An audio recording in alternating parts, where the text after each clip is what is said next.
오늘의 말씀은 시편 119편 41절로 56절까지의 말씀입니다. 여호와의 주의 말씀대로 주의 인자하심과 주의 구원을 내게 임하게 하소서. 그리하시면 내가 나를 비방하는 자들에게 대답할 말이 있사오리니 내가 주의 말씀을 의지함이니이다. 진리의 말씀이 내 입에서 조금 더 떠나지 말게 하소서. 내가 주의 규례를 바랐음이니라. 내가 주의 율법을 항상 지키리이다.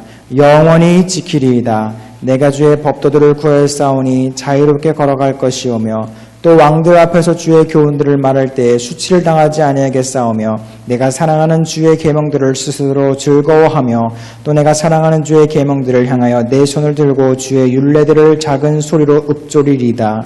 주의 종에게 하신 말씀을 기억하소서. 주께서 내게 소망을 가지게 하셨나이다. 이 말씀을 나의 고난 중에 위로라. 주의 말씀이 나를 살리셨기 때문이이다. 교만한 자들이 나를 심히 조롱하여도 나는 주의 율법을 떠나지 아니하였나이다. 여호와여, 주의 옛 규례들을 내가 기억하고 스스로 위로하였나이다. 주의 율법을 버린 악인들로 말미암아 내가 맹렬한 분노에 사로잡혔나이다. 내가 나그네 된 집에서 주의 율례들이 나의 노래가 되었나이다. 여호와여, 내가 밤에 주의 이름을 기억하고 주의 법을 지켰나이다. 내 소유는 이것이니 곧 주의 법도들을 지킨 것이니이다.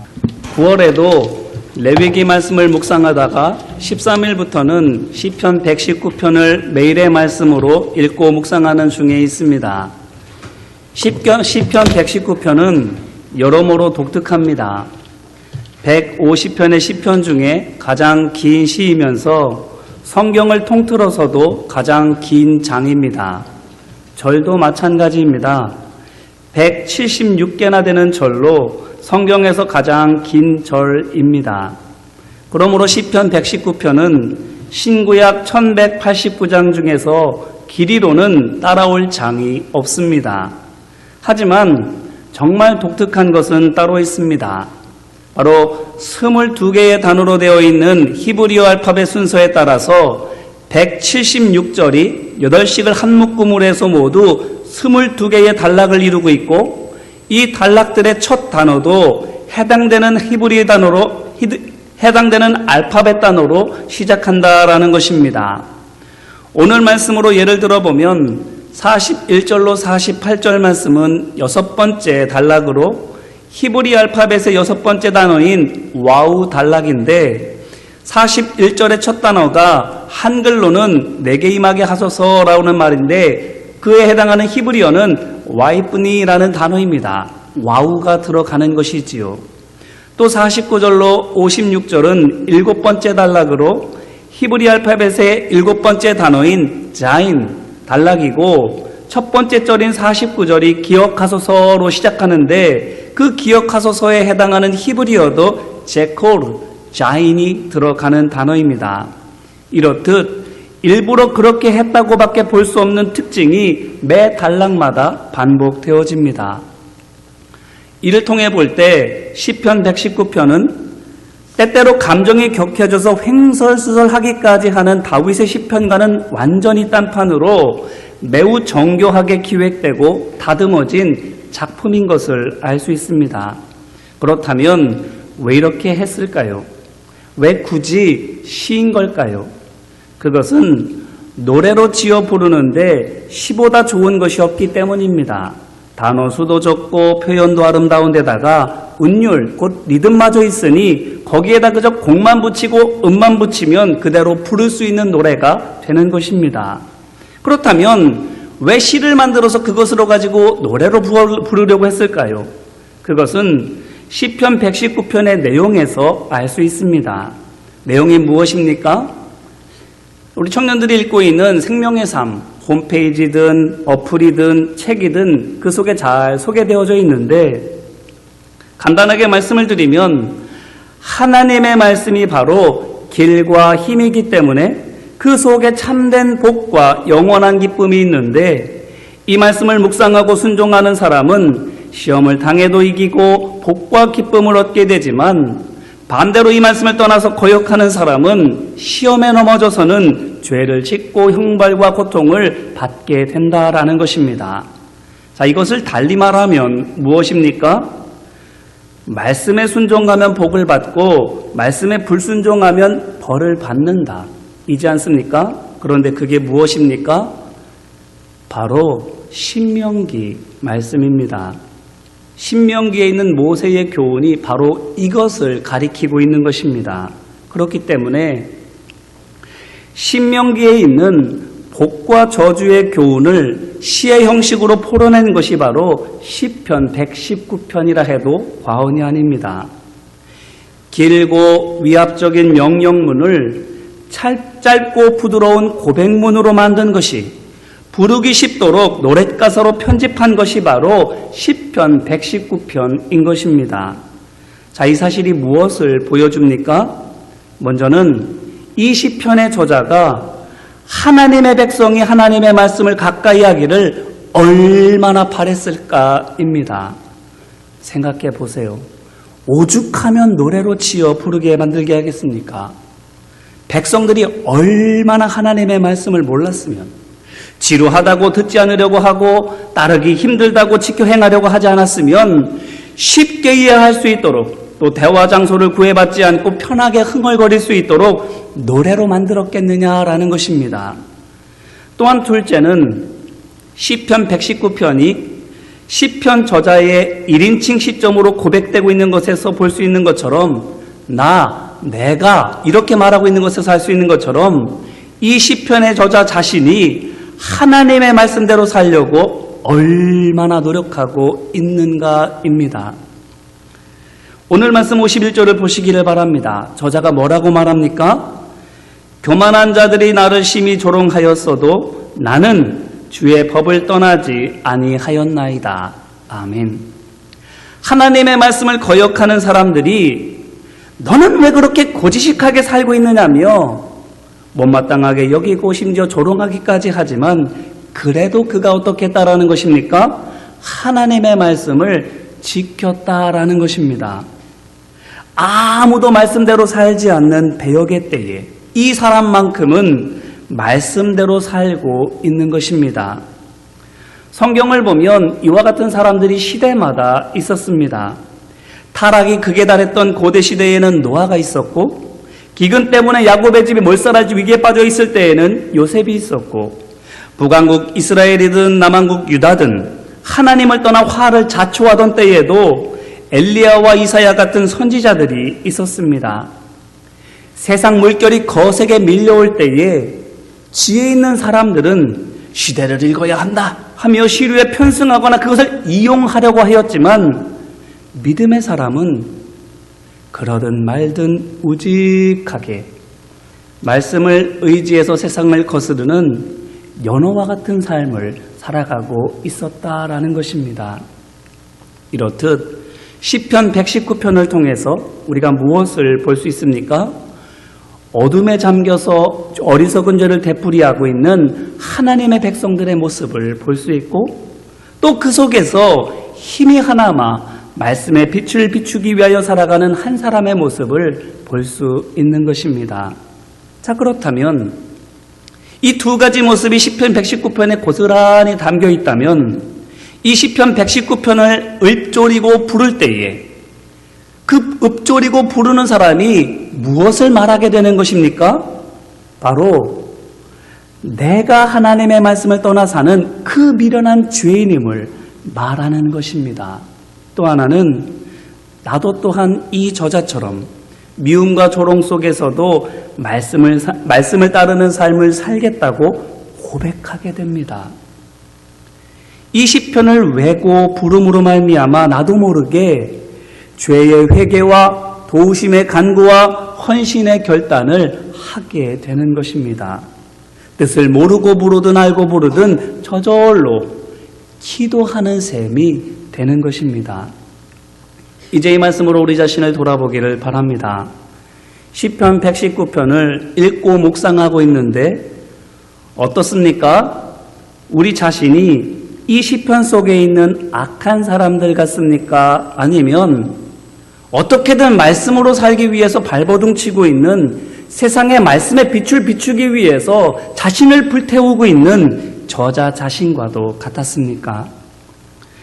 이 말씀에 나와 있는 악한 사람들은 말 그대로 악한 말과 더러운 행동을 일삼는 딱 봐도 악인인 그런 사람들이 아닙니다.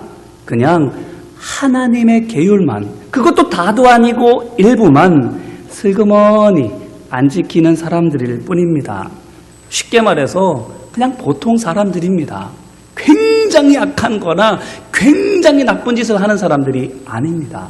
하나님의 말씀대로 하지 않는, 지킨다고 나름대로 노력은 할 수 있겠지만 그것을 온전히 지키기 위해서 자신을 불태우는 삶은 살지 않는 사람들, 그들을 가리켜서 이렇게 말하고 있는 겁니다. 오히려 시편의 저자가 그러면 어떤 사람입니까? 유별난 사람입니다. 철두철미하게 하나님의 말씀을 지키려고 드는, 작은 죄조차도 짓지 않으려고 하는 마치 결벽증 환자와도 같은 그런 사람인 것입니다. 그런데 이 사람이 왜 이렇게 합니까? 말 그대로 결벽증 같은 병입니까? 아닙니다. 병에 걸려서가 아니라 하나님의 말씀이 진리로 믿어지기 때문입니다. 그렇기 때문에 하나님의 말씀대로 하는 것에 그토록 집착하는 겁니다. 이래야만 사니까, 그래야만 살릴 수 있으니까. 이것이 내가 살 길이요, 이것이 내가 내 백성을 살리는 길이라 확신하기 때문에 이것대로 하려고, 이것만을 전하려고 애쓰고 있는 겁니다. 그러니까 한 사람이라도 더 하나님의 말씀을 따르게 하기 위해서 그 어려운 신명기의 말씀을 쉬운 자기 고백적인 노랫말로 풀어 만드는 것입니다. 우리는 어떤가요? 너 어디 아프냐? 이런 말을 들을 만큼 하나님의 말씀대로 하려고 힘쓰고 있습니까? 이상하다는 말을 들으면서 따돌림을 당할 정도로 하나님께 충성하고 있습니까?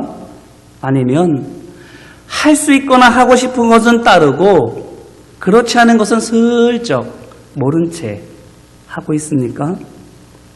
성경에 있는 믿음의 위인들은 하나같이 하나님께 미친 사람들이었습니다. 아브라함 보세요. 고향과 아버지와 친척의 집을 떠나는 것, 내게 있는 안전한 그 어떤 것보다도 하나님의 말씀을 더 사랑하는 것, 제정신일까요? 다윗은 조금만 양심을 어둡게 하면, 조금만 죄와 타협하면 왕의 자리를 얻을 수 있는데, 금은 보화를 얻을 수 있는데 그거 다 포기하면서까지, 환난을 당하면서까지 어떻게 합니까? 하나님의 말씀을 지키려고 합니다. 세상의 그 어떤 명예와 부귀영화보다 하나님을 더 사랑하는 것, 세상의 눈으로 보면 제정신이 아니지요. 그런데 그래서 이들이 세상에서 도태되었고, 그래서 사람들로부터 멸시와 천대를 받고 끝났습니까? 아닙니다. 오히려 그 반대였습니다. 버렸지만 얻었습니다. 내려갔지만 올라갔습니다. 그렇다면 오늘 우리가 어떻게 해야 하겠습니까? 하나님의 말씀이 진리인 것을 믿고 말씀, 곧 예수 그리스도를 따라가야 되지 않겠습니까? 바라기는 시편 119편의 저자처럼 우리 한 사람 한 사람도 말씀에 붙들린 그 한 사람이 되시기를 주님의 이름으로 기원합니다. 말씀대로 살고 말씀을 입으로 또 삶으로 전하는 데 힘쓰기를 소망하고 축복합니다. 그래서 성경 속에 나오는 믿음의 위인들처럼 전화위복의 은혜와 승리의 영광을 경험하면서 그것으로 다른 사람들에게 희망을 주는 복된 믿음의 사람들이 되시기를 주님의 이름으로 축원합니다. 그렇다면 왜 오늘 말씀 속에서 저자가 하나님의 말씀대로 하는 것을 이다지도 촉구하고 있습니까? 이어지는 41절로 48절 말씀을 보니까 하나님의 말씀을 믿고 따를 때 복이 임하기 때문입니다. 무슨 복입니까? 첫째는 구원의 복입니다. 오늘 말씀 41절로 42절 말씀입니다. 여호와여 주의 말씀대로 주의 인자하심과 주의 구원을 내게 임하게 하소서. 그리하시면 내가 나를 비방하는 자들에게 대답할 말이 있사오리니 내가 주의 말씀을 의지함이니이다. 아멘. 이 말인즉슨 말씀대로 하는 사람을 향해서 저런 바보라고 비난하는, 말씀대로 하지 않는 사람들의 입을 하나님께서 어떻게 하신다고요? 다물게 하신다라는 겁니다. 어떻게?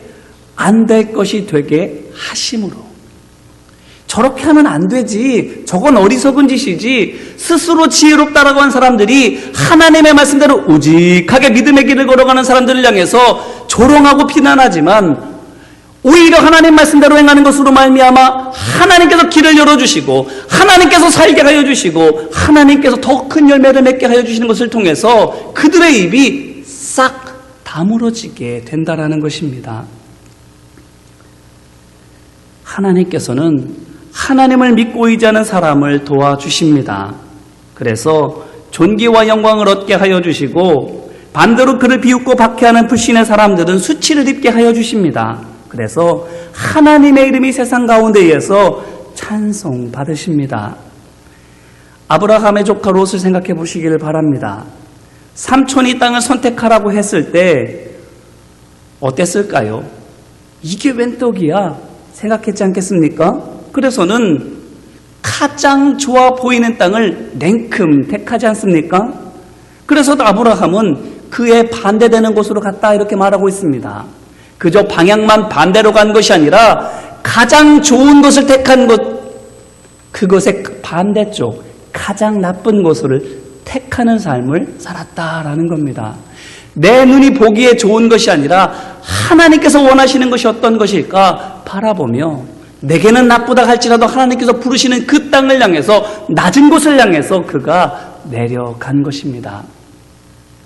살만한 땅으로 내려가는 것이 아니라 가면 죽을 것처럼 여겨지는 그 땅으로 내려간 것입니다. 그런데 어떻게 하십니까?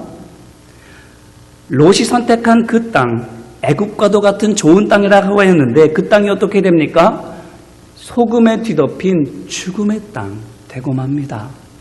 반대로 아브라함이 선택하는 그 척박한 땅은 어떻게 됩니까? 가나안 땅을 가리켜 젖과 꿀이 흐르는 땅이라 말하는 것처럼 젖과 꿀이 흐르는 땅이 됩니다. 아브라함이 젖과 꿀이 흐르는 땅으로 들어간 것이 아니라 척박한 땅이었는데 그가 그곳에 들어감으로 말미암아 그 땅이 젖과 꿀이 흐르는 땅이 된 것입니다. 하나님께서 아브라함에게 복 주셨지 않습니까? 내가 가는 곳마다 너에게 축복하는 자마다 복을 받을 것이요 너는 많은 사람들에게 복이 될 거라고 말씀하셨지 않습니까? 마찬가지인 겁니다. 땅도 그가 있음으로 말미암아 복을 받아 젖과 꿀을 내는 땅이 되는 것입니다.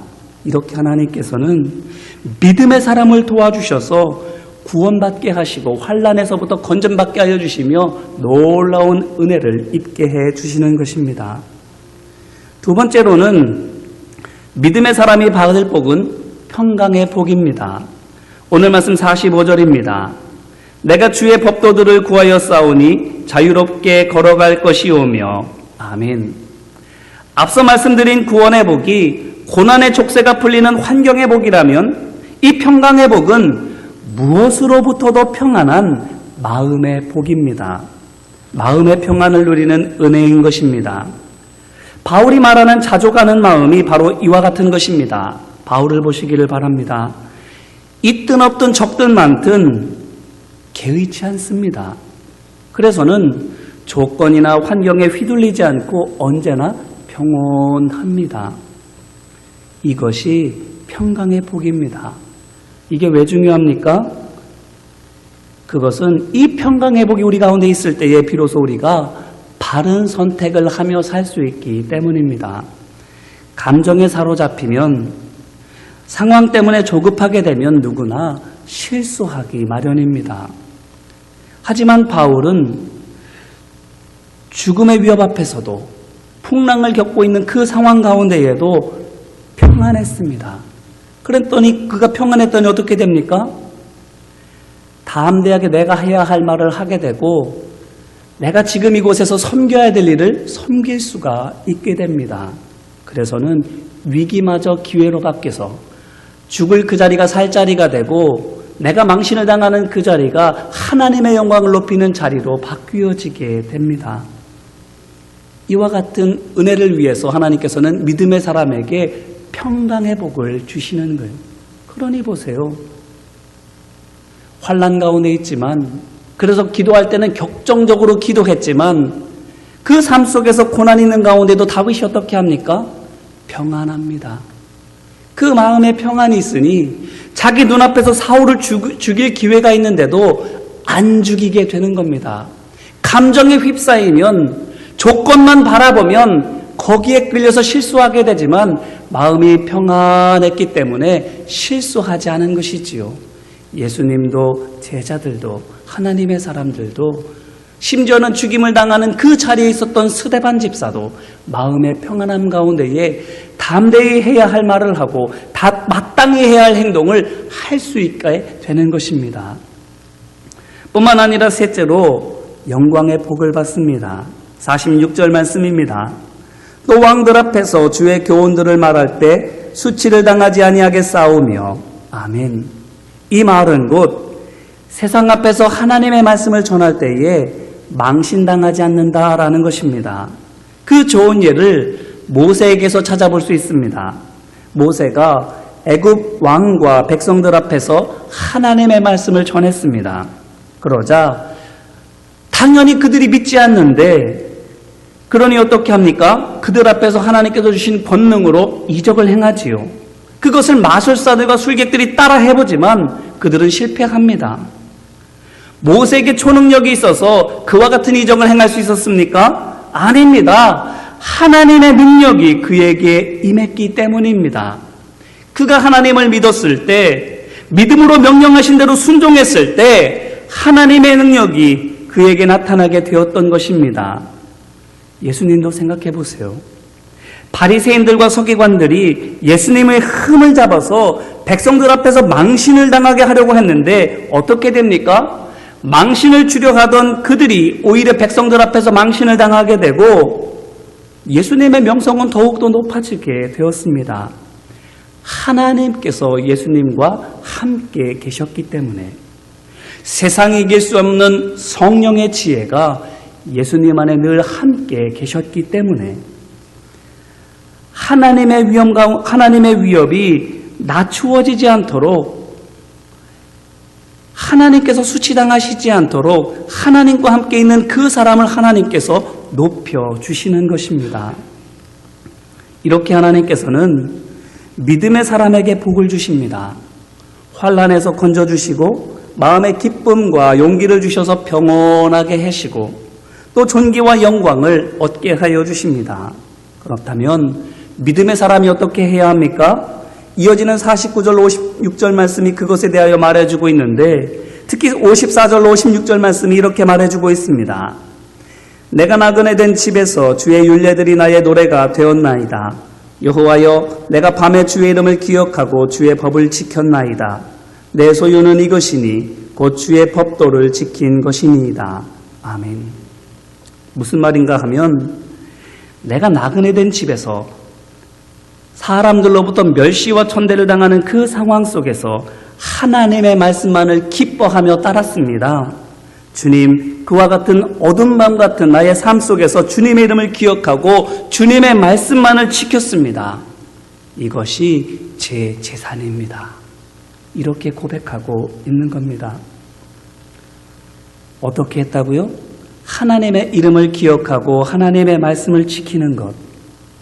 이것이 시편의 저자가 나그네와도 같은 인생길 속에서, 밤과 같은 그의 삶 속에서 낙심하지 않을 수 있었던 비결이고, 더 나아가 그 모든 것들을 이기고 하나님 앞에 감사의 찬송을 올려드릴 수 있는 힘이었다라는 것입니다. 그렇기 때문에 이것이 나의 재산이라고 고백하고 있는 겁니다. 이것만 남는 것입니다. 내가 주님의 말씀대로 한 것, 내 믿음만 남는 겁니다. 호랑이는 죽어서 가죽을 남기고 사람은 죽어서 이름을 남기지만 믿음의 사람은 믿음만 남기는 것입니다. 이것만 영원히 하늘 창고에 쌓여지게 되는 겁니다. 이제 이 말씀으로 다시 한번 우리 자신을 돌아보기를 바랍니다. 우리는 어떻습니까? 무엇이 우리의 힘이고 무엇이 우리를 움직이게 하는 원동력입니까? 아들 솔로몬에게 아버지 다윗이 남긴 유언을 생각해 보시기를 바랍니다. 열왕기상 2장 1절로 3절에서 말하기를 하나님 여호와의 명령을 지키고 그 길로 행하는데 내가 대장부가 되라 말합니다. 모세 율법에 기록된 대로 지키라고 당부합니다. 다른 것 하는데 힘쓰지 말고 오직 하나님을 따르는데 전심전력하라는 것입니다. 철두철미하게 하나님의 말씀을 따르라는 것입니다. 우리 청년들 멋지게 살고 싶지요? 멋진 게 뭡니까? 외모가 멋있어지는 것, 옷이나 장신구가 휘황찬란한 것, 또는 연예인들이나 권력자들처럼 폼나게 사는 것, 그게 멋진 겁니까? 아닙니다. 하나님 말씀 따라 사는 게 진짜 멋진 겁니다. 왜 그렇습니까? 세상 풍조는 안개같이 사라지고 내가 생각하는 지름길이 도리어 우회하는 길이 될 것이기 때문입니다. 하나님의 말씀만이 능력이요, 하나님의 말씀만이 내게 영원히 남을 재산이기 때문입니다. 헛된 것에 사로잡혀서 그것만 바라보고 시간 낭비하는 것이 아니라 진짜를 바라보고 진짜의 자신을 던질 수 있는 사람, 그런 사람이 진짜 멋있는 사람입니다. 누군가를 만나야 된다면 그런 사람 만나야 됩니다.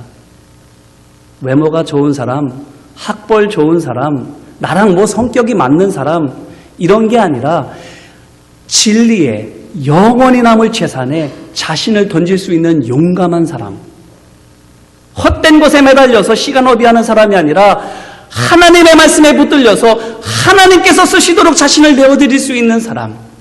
눈에 보이는 것을 투자하는 것은 누구나 할 수 있습니다. 하지만 눈에 보이지 않는 것을 바라보며 그것에 자신을 던질 수 있는 사람이 정말로 용기 있는 사람인 것입니다. 그런 사람 만나야지요. 또 내가 그런 사람 돼야지요. 오늘 시편의 저자 자신도 그와 같은 삶을 살고 있으면서 그렇게 살지 못하는 자신의 백성들을 향해서 그와 같은 삶을 살도록 어려운 신명기의 율법을 쉬운 자기 고백의 말로, 노랫말로 풀어서 만들어주고 있습니다. 흥얼거리기라도 하라고. 그렇게 하다가 깨닫는 날이 오도록 기도하는 마음으로 이렇게 하나님의 말씀을 그들에게 전해주고 있습니다. 바라기는 하나님께 용기 내시기를 주님의 이름으로 기원합니다. 딴 데 시간 쓸 겨를 없어요. 다른데 정신 팔릴 겨를 없습니다. 정신 똑바로 차리고 어떻게 하는 것이 하나님 기뻐하시는 것인지, 어떤 것이 정말로 하나님께서 원하시는 삶인지 기도하고 찾고 수고하며 그 길을 걸어가는데 대장부가 되어야 됩니다. 그래야만 이 땅에서도 하나님께서 귀히 쓰시는 하나님의 소유된 백성이 되고 영원한 하나님 나라에서도 그 영원한 소유를 누리는 삶을 살아갈 수 있게 되는 것입니다. 이와 같이 하나님께 복받은 아브라함으로 말미암아 많은 사람이 복을 받은 것처럼 우리를 통해서 많은 사람이 하나님의 풍성한 은혜를 누리게 되기를, 하나님을 섬기는 우리가 있음이 우리의 가족과 이웃과 친구들에게 복이 되기를 주님의 이름으로 축원합니다. 이제 말씀을 붙들고 함께 기도할까요? 눈을 감고 가만히 생각해 보시기를 바랍니다. 시편 119편 저자는 하나님의 말씀대로 살려고 애를 씁니다. 뭐 그렇게 답답하게 사느냐고, 뭐 그렇게 재미없게 사느냐고, 뭐 그렇게 힘들게 사느냐고, 빠른 길 있지 않느냐고, 재미있는 거 있지 않느냐고, 편한 거 있지 않느냐고. 사람들이 아무리 꾀고 협박하고 유혹해도 말씀대로 살았습니다. 또 그는 자기만 그렇게 하나님 앞에 나아가는 것이 아니라 사람들도 하나님께로 인도하기 위하여 어떻게든 그들에게 하나님의 말씀을 알도록, 하나님의 말씀대로 하도록 어려운 말을 쉬운 노랫말로 바꾸어서 전해주고 있습니다. 이에 반해서 우리는 어떤가요? 하나님의 말씀대로 하고 있습니까? 하나님의 말씀을 전하기 위해서, 그들의 생명의 길 인도하기 위해서 나 자신을 온전히 헌신하고 있습니까? 그렇지 않다면 이 시간 회개하는 마음으로 함께 기도하기를 원합니다. 주님, 하나님 말씀대로 살지 못했습니다. 나도 그렇게 나아가지 못하면서 다른 사람도 하나님께로 인도하지 못했습니다.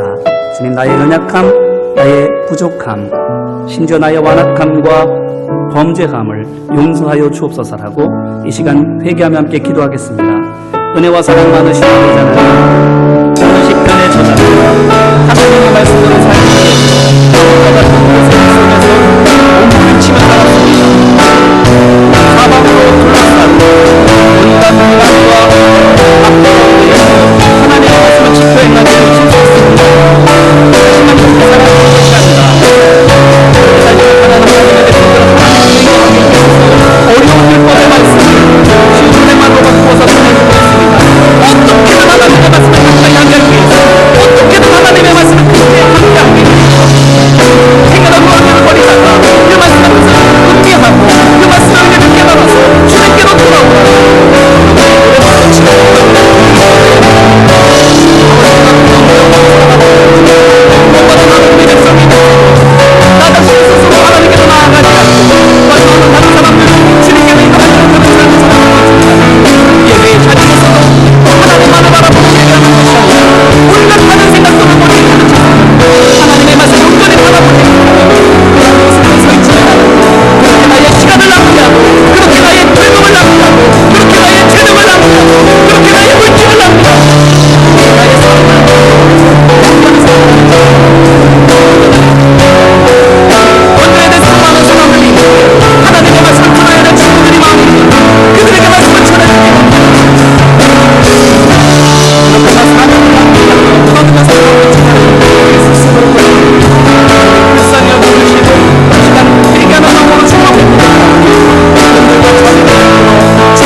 받지 않고 말씀을 따라갈 수 있는 지혜를 주옵소서.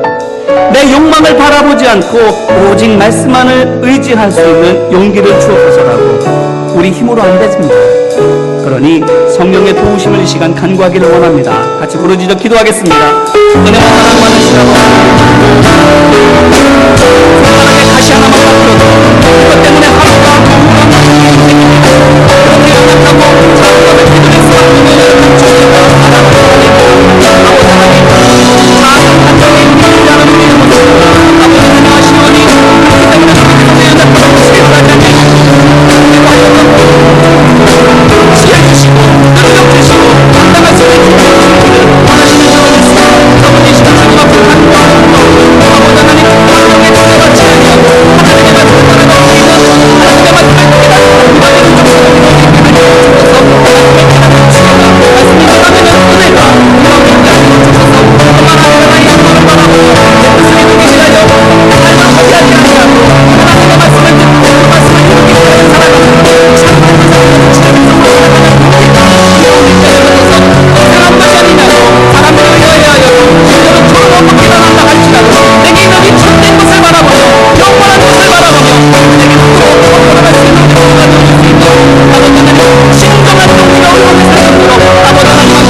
결단하며 기도하기를 원합니다. 주님, 내가 다른 것은 다 못해도 하나님만은 소유하겠습니다.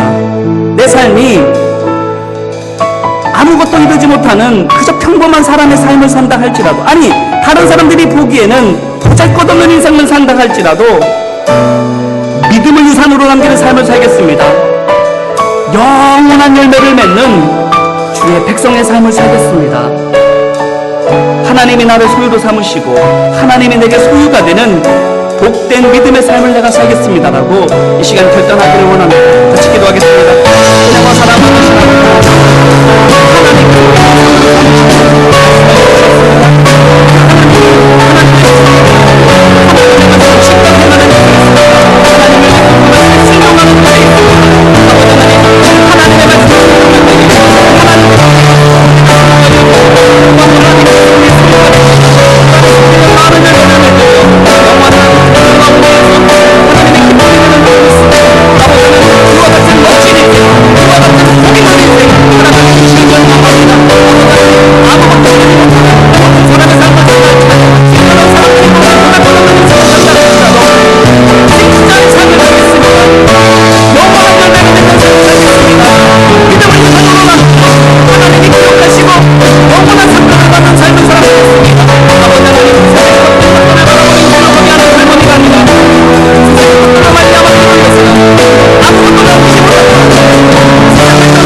사랑과 은혜 많으신 아버지 하나님, 어두운 세상 가운데에서 어떻게든 하나님의 말씀으로 살려고 몸부림쳤던 시편 119편의 저자, 자기만 그러한 삶을 사는 것이 아니라 믿음의 삶을 살지 못하는 하나님의 백성들을 바라보며 안타까운 심령으로 아버지 하나님의 마음으로 어떻게든 그들로 하여금 바른 길로 인도하기 위해 어려운 율법의 말씀을 쉬운 자기 고백적 가사로 풀어서 노래로 만들어 전하는 그의 심정을 우리가 보았습니다. 주님, 세상이 험난하다고 완악하다고 패역하다고 말을 하면서 정작 우리는 그 속에서 아무것도 거스르지 못하고 그저 불평만 하는, 또는 은근히 그것의 혜택을 누리는 삶을 살아가고 있지는 않는지요. 내게 유익이 되는 것에 대해서는 찬성하고 내게 반대되고 내게 불이익되는 것에 대하여서는 격렬히 반대하는, 그렇게 환경의 노예, 내 욕망의 노예로 살아가고 있지는 않는지 우리 스스로를 돌아봅니다. 주님, 환경에 움직이는 것이 아니라, 조건 따라 표리부동하는 것이 아니라, 어떤 상황, 어떤 형편 가운데에도 하나님의 말씀으로 정중동할 수 있는 우리 모두가 되게 하여 주옵소서. 그래서 이 땅에서는 연약한 삶을 산다 할지라도 믿음을 유산으로 남기게 하여 주옵시고, 하나님 나라에 썩지 않을 영원한 상급을 쌓는 복된 인생길 걸어가게 하여 주옵소서.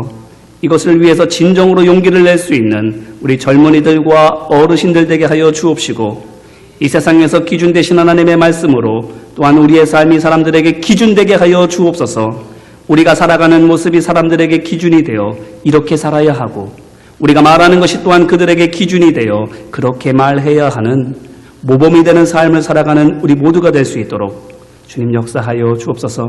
그래서 우리가 있는 그것이 그들에게 복이 되기를, 우리를 통해서 그들도 주님을 만나고 주님께로 나와 구원의 은혜를 누리는 사명을 이루는 우리 모두가 될 수 있도록 주님 함께하여 주옵소서.